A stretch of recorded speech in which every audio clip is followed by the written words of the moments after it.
Convention against torture and other cruel, inhuman, or degrading treatment or punishment.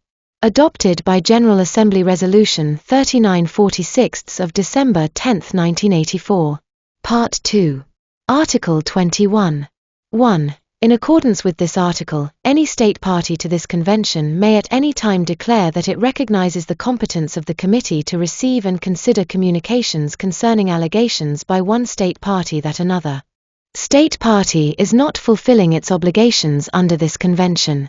Such communications may be received and considered in accordance with the procedures set out in this article only if they are submitted by a state party that has made a declaration recognizing the competence of the committee. The committee shall not consider communications under this article if they relate to a state party that has not made such a declaration. Communications received pursuant to this article shall be considered in accordance with the following procedure.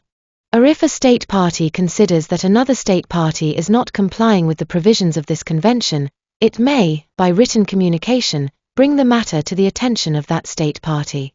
Within 3 months of receiving the communication, the receiving state shall submit in writing to the sending state an explanation or any other explanatory statement on the matter, which should contain, as far as possible and appropriate, an indication of the internal procedures and measures that have been taken, will be taken or may be taken on the matter. If the matter has not been resolved to the satisfaction of both states parties concerned within 6 months of receipt by the receiving state of the initial communication, either state has the right to refer the matter to the committee, notifying the committee and the other state accordingly. The committee shall consider a matter referred to it under this article only after it has ascertained that all available domestic measures have been applied and exhausted in the case in accordance with generally recognized principles of international law.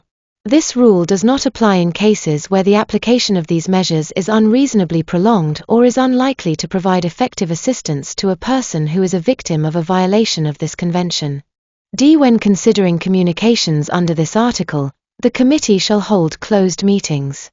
Subject to the provisions of subparagraph C, the committee shall provide good offices to the states parties concerned with a view to resolving the issue amicably on the basis of respect for the obligations provided for in this convention.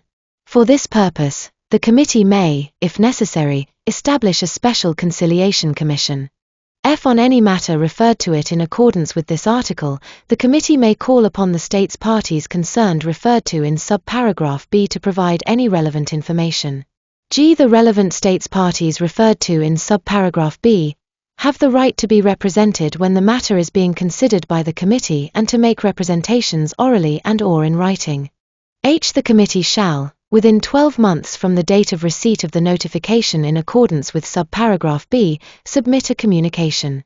If a solution is reached within the provisions of subparagraph E, the committee shall limit its communication to a summary of the facts and the solution reached. If no solution has been reached within the provisions of subparagraph E, the committee shall limit its communication to a summary of the facts, written submissions and a record of oral statements submitted by the states parties concerned shall be attached to the communication. A communication on each issue is sent to the relevant participating states. 2. The provisions of this article shall enter into force when 5 states parties to this convention have made declarations in accordance with paragraph 1 of this article.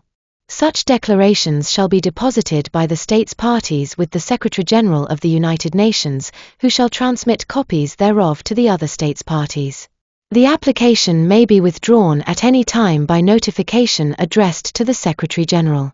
Such withdrawal of a declaration shall not prejudice the consideration of any matter that is the subject of a communication already transmitted in accordance with this article. No subsequent communications from any state party shall be accepted in accordance with this article after notification of withdrawal of the declaration has been received by the Secretary-General, unless the state party concerned has made a new declaration.